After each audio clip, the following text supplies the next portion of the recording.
गुजरात प्रदेश कांग्रेस समिति प्रभारी आदरणीय मुकुलजी वासनिक साहेब, गुजरात प्रदेश कांग्रेस समिति प्रमुख आदरणीय अमित भाई चावड़ा साहेब, गुजरात प्रदेश कांग्रेस समिति तमाम प्रभारी श्रीओ, स्टेज पर विराजमान कांग्रेस पार्टी सौ वरिष्ठ आगेवानो, वडीलो, युवान भाईओ, आप सौ गुजरात खूणे खूणे पधारेला सौ कांग्रेस कार्यकरो, आगेवानो, वडीलो, युवान भाईओ और बहनों, मारी अगाऊ तेजाबी भाषा में अपना कांग्रेस पार्टी तमाम आगेवानोए बात करी छे।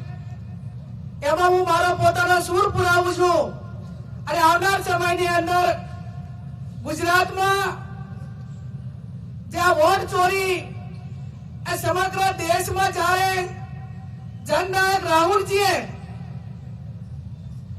जे व्यक्ति देश की गादी ऊपर वो चौकीदार छो ए रीते लोगों ने वोट लईने जारे चोरी करी अने सत्ता पर आव्या त्यारे एने कोई खुला पाडवानुं काम चैलेंज साथे कर्युं होय तो आ देशना नेता राहुल गांधीए कर्युं छे। देशनो वडाप्रधान लोकसभानी અને 250 જેટલા સાંસદો એક જ અવાજે કે વોટ ચોર ગાદી છોડ, વોટ ચોર ગાદી છોડ, આનાથી એના માટે કરીને ઢાંકણીમાં પાણી લઈને આ દેશના વડાપ્રધાનને મરી જવું પડે અને છતાં પણ ગાદી છૂટતી નથી સાહેબ। આ ભારતના બંધારણમાં આપણાને કોઈએ બાબા સાહેબ આંબેડકરે આપ્યું હોય, आ देशना बंधारणे आप्युं होय तो देशनी अंदर एक व्यक्ति ने एक वोट नो अधिकार, चाहे गरीब होय, कोई धर्मनो होय, गमे ते होय, पण एने कोई आपणाने समान अधिकार मळ्यो होय तो आपणाने वोट नो अधिकार मळ्यो छे। अने वोट नो अधिकार शा माटे के देशनी अंदर विश्वनी अंदर सौथी कोई मोटो लोकशाही देश होय तो आपणो भारत देश छे।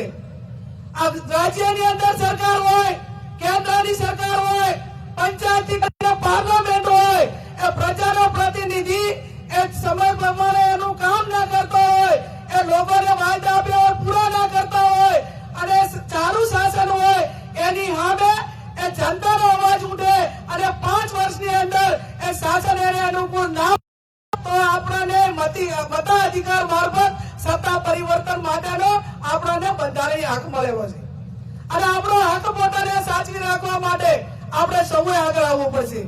હું ઘણી વખત અમારા પ્રદેશના નેતાઓને પણ વાત કરતી અને મેં પોતે અનુભવેલું છે કે ગુજરાતની અંદર વોટ ચોરી એ આ દેશની અંદર કઈ અત્યારથી નથી થતી।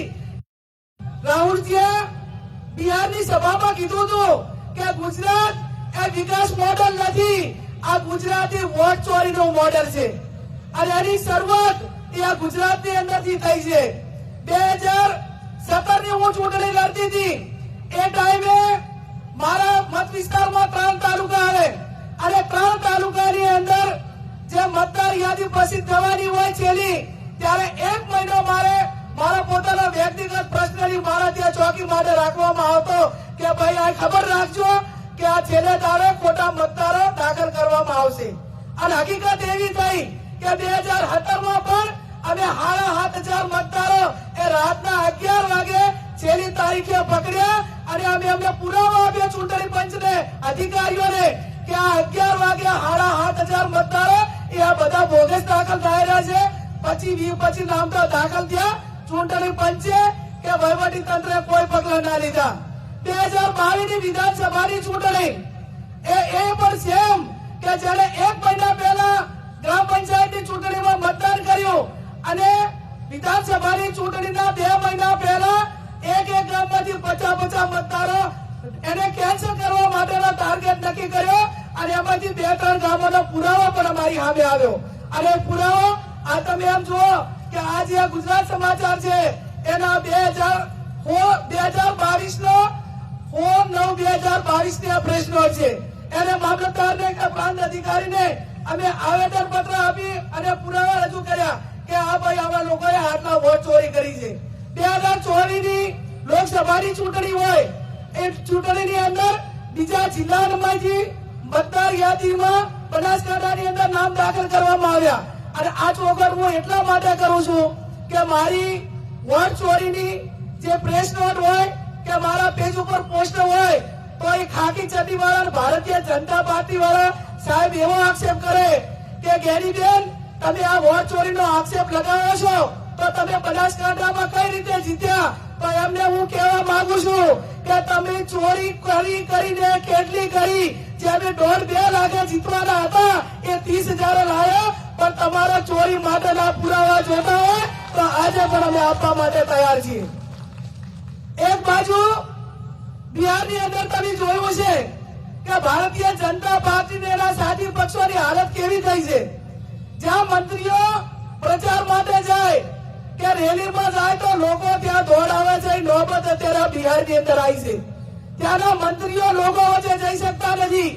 અને ભારતીય જનતા પાર્ટી સમગ્ર દેશમાં બિહારમાં બધા રાજ્યોની અંદર રાહુલજીને એમ કે અમારા દેશના વડાપ્રધાનનું અપમાન કર્યું છે, એમની માનું અપમાન કર્યું છે. તમે છેલ્લા 10-15-20 વર્ષથી તમે સોનિયાજી માટે અને રાહુલજી માટે કયા શબ્દો વાપરો છો તમને નથી દેખાતું. તમે એમને વખાણ કરો છો અને કોઈ થર્ડ પાર્ટી બોલે અને છતાં એને રાહુલજી ઉપર એટેક કરવામાં આવે છે. આવનાર સમયની અંદર જેમ જિગ્નેશભાઈએ કીધું કે આપણે ગુજરાતની અંદર અનેક સમસ્યાઓ છે, એ સમસ્યાઓ સામે લડવાનું છે. ચાહે બેરોજગારી હોય, ચાહે મહિલાઓના પ્રશ્નો હોય, ચાહે ખેડૂતોના પ્રશ્નો હોય કે વોટ ચોરીનો પ્રશ્ન હોય. આજે કોંગ્રેસના કાર્યકરને હું અભિનંદન આપું છું, ગુજરાત પ્રદેશ કોંગ્રેસ સમિતિના પ્રમુખ, કે જ્યાં અહીંયા અમને એવી ચોરી પકડી કે જ્યાંના ઉપર 108 કેસીસ દાખલ થયેલો છે. CR પાટીલ જે ગુજરાત પ્રદેશના ભાજપના પ્રમુખ હોય અને સૌથી મોટા બુટલેગરમાં કોઈનું નામ આવે તો CR પાટીલનું આવે. અને એમને જયારે આ વહીવટી તંત્રનો દુરુપયોગ કરીને જયારે મતદાર યાદી સાથે આવડા ચેડા કરીને મોટા માર્જિનથી જીતવા માટેનું ગૌરવ અનુભવતા હોય તો તમારે ગૌરવ અનુભવવાની જરૂર નથી. તમે લોકશાહીનું હનન કર્યું છે, લોકશાહીની હત્યા કરી છે, લોકોનો અધિકાર મતાધિકાર છેલવા માટેનો પ્રયત્ન કર્યો છે. આવનાર સમયની અંદર આપણે સૌ ખભે ખભો મિલાવીને મતદાર યાદીની વાત હોય કે લોકોના પ્રશ્નો હોય એ ખભે ખભો મિલાવીને આવનાર સમયની અંદર કોંગ્રેસ તાલુકે ગામડે જઈને ઉજાગર કરશે. અને આ જે ચોરો છે, તમે ચોર છો તો ચોર છો ને છો જ. અને ચોર એક જગ્યાએ નથી. તમે ભ્રષ્ટાચારમાં આખી યોજનાઓ કરી જવાની ચોરી કરવાનો તો કોઈ દાખલો હોય તો તમારા નામે છે. તમે લોકશાહીની અંદર કોઈ મતદારોની ચોરી કરીને અને એવા પ્રતિનિધિઓ તમે જીતાડો છો અને એવા ધારાસભ્યો તમે જીતાડો છો કે એમને તમે ખાનગી રીતે એવું કહો છો કે ભાઈ તમને ધારાસભ્ય તરીકે તમે તમારી તાકાતથી નથી બન્યા, તમને તમારા વિસ્તારના કોઈ પ્રશ્નો રજૂ કરવાનો કે વિકાસ માંગવાનો અધિકાર નથી.